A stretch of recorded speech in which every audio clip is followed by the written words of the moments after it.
कुठलाही मनुष्य जो ग्रामीण भागातून येतो त्याला 1 रुपया खर्च करायला लागत नाही. तो स्वतःचा व्यवसाय या शहरामध्ये येऊन करू शकतो. त्याला सावंतवाडी नगरपालिकेची निवडणूक दीपक केसरकर विरुद्ध नारायण राणे अशी होत असली तरी संजू परब यांच्या रूपाने या ठिकाणी राणेच दिसत आहेत. त्यामुळे येथील जनता बाबू कुडतरकर यांना भरघोस मतांनी निश्चित निवडून देईल असा विश्वास माजी पालकमंत्री दीपक केसरकर यांनी आज येथे व्यक्त केला. मी निष्क्रिय आहे, मला मान्य आहे, कारण मी लोकांच्या जमिनी घेऊन पेट्रोल पंप, हॉटेल आणि मल्टिप्लेक्स उभारले नाहीत. राजकारणाचा फायदा गरिबांच्या जमिनी राखण्यासाठी केला. त्यामुळे राणेंचे आरोप मला मान्य आहेत. साळगावकर यांनी माघार घ्यावी, त्यांचे पुनर्वसन नक्कीच करू असेही श्री केसरकर यावेळी म्हणाले. खूप पॉझिटिव्ह भूमिका घेतली. खरं तर काँग्रेसने स्पष्ट निर्देश दिलेले होते. जो एबी फॉर्म अगोदर इश्यू केलेला होता ती उमेदवारी मागे घेण्याच्या संदर्भात दिलेली होती. आणि जे पत्र आज दाखवलं जातं बाळासाहेब थोरात साहेबांनी मला स्वतः सांगितलेलं आहे, असं कुठलंही पत्र मी दिलेलं नाही. ही जी सही असते सही स्कॅन करून वापरण्यात आलेली आहे, त्याच्या संदर्भात काय करायचं हा निर्णय स्वतः बाळासाहेब घेणार आहे. आणि तो निर्णय बाळासाहेबांनी घेतल्यानंतर बाळासाहेब स्वतः जाहीरसुद्धा करतो. परंतु त्यांनी मला अतिशय स्पष्ट शब्दामध्ये सांगितलेलं आहे की ही सावंतवाडी नगरपालिकेच्या नगराध्यक्षाची निवडणूक आहे. ही महाविकास आघाडी म्हणूनच लढवायची आहे. आणि आपला पूर्ण पाठिंबा काँग्रेस पक्षाचा, राष्ट्रवादी काँग्रेस पक्षाचा पाठिंबा तर स्वतः जयंतराव पाटील साहेबांनी त्यांच्या जिल्हाध्यक्षांच्या सामंतांच्या जाहीर केलेला आहे. बाळासाहेब थोरातांनी त्यांची जिल्हाध्यक्ष आदरणीय विकास बेसाव यांच्याकडून तो जाहीर केलेला आहे. जे खोटं पत्र दाखवलं जातं त्याच्या संदर्भात जो निर्णय घेईल तो लवकरच बाळासाहेब थोरात यांच्याकडून विकासभाईंना कळवण्यात येईल आणि विकासभाई ते जाहीर करतात. परंतु ज्यावेळेला सत्तेमध्ये असलेले तिन्ही पक्ष एकमुखाने नगराध्यक्षाची निवडणूक लढवण्याचा मान्य करतात, त्यावेळेला एक मोठी जबाबदारी ही तिन्ही पक्षांवर येते आणि ती म्हणजे सावंतवाडी शहराचा पूर्ण कायापालट करायची. आणि तो कायापालट हा काही वर्षांपूर्वी म्हणजे 20 वर्षापूर्वी मी या सावंतवाडीला तर नगराध्यक्ष झालेलो होतो. माझा नेमकं तारीख आठवते तर सुमारे 20 वर्ष होती. आणि त्याच्यानंतर ही प्रक्रिया सुरू झाली होती आणि ती प्रक्रिया अखंडपणे चालू आहे. शहर नेहमी नवीन उपक्रम होत असतात. परंतु आता ही नवीन तिन्ही पक्षांची आघाडी असल्यामुळे आणखी बळ हे सावंतवाडीच्या विकासासाठी येईल आणि त्याच्यामुळे त्याचा फायदा हा सावंतवाडीच्या जनतेला म्हणजे करत असताना त्या तिन्ही पक्षांकडे आता वेगवेगळी डिपार्टमेंट्स आहेत. त्याच्यामुळे उद्योग असेल तर उद्योग शिवसेनेकडे आहे, तर मोठ्या प्रमाणात उद्योग ह्या भागात आहे.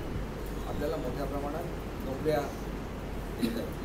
नगरविकास खातं आजपर्यंत भाजपकडे होतं, परंतु ते खातं आता शिवसेनेकडे आलेलं आहे आणि मोठ्या प्रमाणात फंड्स सावंतवाडी नागपूरला चालू होतं. आणि महाराष्ट्राच्या दृष्टीने अत्यंत महत्त्वपूर्ण निर्णय हे आदरणीय मुख्यमंत्री महोदय आणि त्यांच्या मंत्रिमंडळाने गेल्या 6 दिवसामध्ये घेतलेले आणि ज्या कर्जमाफीला करण्यासाठी आम्ही सुद्धा त्या सरकारमध्ये होतो, आम्हाला 2.5 वर्ष लागलेली होती. तर उद्धवसाहेब मुख्यमंत्री झाल्यानंतर आदरणीय पवारसाहेब आणि आदरणीय सोनी यांच्या मार्गदर्शनाखाली फक्त 21 दिवसामध्ये महाराष्ट्रातली सगळ्यात मोठी कर्जमाफी जाहीर झाली. विदर्भासाठी अनेक महत्त्वाचे निर्णय घेण्यात आले आणि विदर्भाचे मुख्यमंत्री असताना जे करू शकले नाही ते विदर्भाच्या नातवाने म्हणजे आदरणीय मुख्यमंत्री उद्धवसाहेबांनी करून दाखवलं. तर उद्धवसाहेबांच्या आजी विदर्भातले आहेत आणि विदर्भावर किती प्रेम असू शकतं हे त्यांनी तातडीने म्हणजे जे काय प्रकल्प पूर्वीच्या सरकारने प्रस्तावित केले त्या प्रकल्पांना तर पैसे द्यायचेच, पण त्याच्यापेक्षा अधिकचा निधी हा विदर्भासाठी देण्याचा निर्णय घेतला. महाराष्ट्रामधले अनेक जे लोक जे पीडित असतात ते मुख्यमंत्र्यांच्या मदतीसाठी मुंबईला जातात. आपल्या नागरिकांना प्रवास करायला लागू नये म्हणून CMO म्हणजे चीफ मिनिस्टर ऑफिस हे प्रत्येक डिव्हिजनला आणि पुढच्या काळामध्ये प्रत्येक डिस्ट्रिक्टला एक ऑफिस देण्याचं, जेणेकरून मुख्यमंत्री निधीची मदतसुद्धा ही नागपूरचं नागपूरचं डिव्हिजनचा मनुष्य असेल तर त्यांना नागपूरला, अमरावती डिव्हिजनच्या अमरावतीला, मराठवाडा डिव्हिजन असेल तर औरंगाबादला, मध्य महाराष्ट्राचं असेल तर नाशिकला, पश्चिम महाराष्ट्र असेल तर पुण्याला, जवळच्या जवळ लोकांना ही मदत उपलब्ध होऊ शकते. 10 रुपयामध्ये खाली ही सुद्धा गरिबांसाठी फार महत्त्वाची योजना आहे, ती सुद्धा ताबडतोब करायची. कारण काळजी व मुख्यमंत्री काम करतोय आपणही बघितलं असेल. आता ते प्रशासकीय कामकाज झालं, पण पक्षात सुद्धा असं असतं जोपर्यंत दुसरा नेमला जात नाही तोपर्यंत जो जुना माणूस असतो तोच काम करतो. आणि आता थोडक्यात पुढचंही मी आपल्याला थोडंसं सांगतो. दीपकबाई समोर जायचं काही औपचारिक चर्चा आम्ही केली. जसं आपल्याला दीपकबाईंनी सांगितलं की आम्ही महाविकास आघाडीची सुरुवात या जिल्ह्यामध्ये या पोटनिवडणुकीच्या दृष्टिकोनातून केली आहे.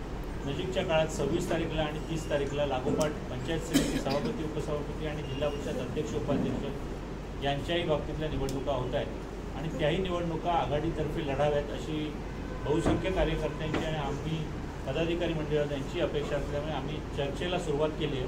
त्यामध्ये सावंतवाडीची चर्चा आमची औपचारिक झाली आहे आणि सावंतवाडीचं सभापतीपद हे काँग्रेस पक्षाला देऊ केलेलं आहे मंडळींनी. त्याची अंतिम आता आम्ही चर्चा करू. त्याचबरोबर वेंगुर्ल्यामध्ये आम्हाला उपसभापतीपद पुढच्या कालावधीसाठी महाविकास आघाडीमार्फत दीपकबाईंनी आणि त्यांच्या सर्व कार्यकर्त्यांनी, राष्ट्रवादीच्या जिल्हाध्यक्षांनी वगैरे देऊ केलेलं आहे. अशा चर्चा आमच्या सुरू आहेत आणि आम्ही त्याही ठिकाणी 100% जी पदं आहेत तिथे महाविकास आघाडीमार्फत उमेदवार द्यायचा अशा मताशी आलेलो आहोत. त्याची स्पष्टता, त्याच्याबद्दलचं डिटेलिंग हे आमचं आता नजीकच्या काळात होईल. येऊ शकतो. सावंतवाडीला जी पाणी पुरवठा योजना सर्वात मोठी जवळजवळ 47 कोटी रुपयाची मंजूर केलेली आहे. हे काम हे पाणी पुरवठा खात्याकडून केलं जातं. हे पाणी पुरवठा खातं सुद्धा शिवसेनेकडे आणि त्याच्यामुळे लोकांचा संबंध ज्याच्याशी येतो अशी बरीचशी खाती आणि जवळजवळ सगळीच खाती सावंतवाडीमध्ये विजेचं काम करण्यासाठी जवळजवळ 20 कोटी 18 ते 20 कोटी रुपयाची अंडरग्राऊंड वीजवाहिन्या घालण्याची मंजुरी झालेली आहे. ते खातं राष्ट्रवादी काँग्रेसकडे आहे. शहरामध्ये जाणारा PWDचे मुख्य रस्ते आहेत हे खातं राष्ट्रीय काँग्रेसकडे आहे. म्हणजे जे महाविकास आघाडीचे सदस्य आहेत त्यांच्याकडे सगळीच खाती असल्यामुळे सावंतवाडीच्या विकासाला जे पर्यटनाच्या बाबतीत जो हे करायचं आहे ते पर्यटन खातं आता शिवसेनेकडे आलेलं आहे. म्हणजे पूर्वीच्या काळामध्ये आम्हाला दुसऱ्यांकडे पैसे मागायला जायला लागायचे. आता ही सगळीच खाती आमच्या तिन्ही खात्याकडे असल्यामुळे जी अपेक्षा आहे लोकांची आहे की पर्यटनदृष्ट्या सावंतवाडी विकसित झालं पाहिजे, सावंतवाडी एक स्वच्छ सुंदर शहर निर्माण झालं पाहिजे, सावंतवाडीला 24 तास पाणी पुरवठा निर्माण झाला पाहिजे. या सगळ्या गोष्टी आता प्रत्यक्षात येण्याची वेळ झालेली आहे. सावंतवाडीला नवीन ST डेपो होतं, त्याचं काम परिवहन खात्याकडे आहे. ते परिवहन खातं सेनेकडे आहे, त्यामुळे त्याला गती देता येईल. जे आरोग्याच्या माध्यमातून आपल्याकडे मल्टीस्पेशालिटी हॉस्पिटल उभारलं जातं ते आरोग्य खातं आता राष्ट्रीय काँग्रेसकडे आहे. या सगळी लोक आता आमच्या बरोबर असल्याने आणि खात्री आहे की सावंतवाडीमध्ये जी कामं केली त्याला अतिरिक्त गती मिळू शकते.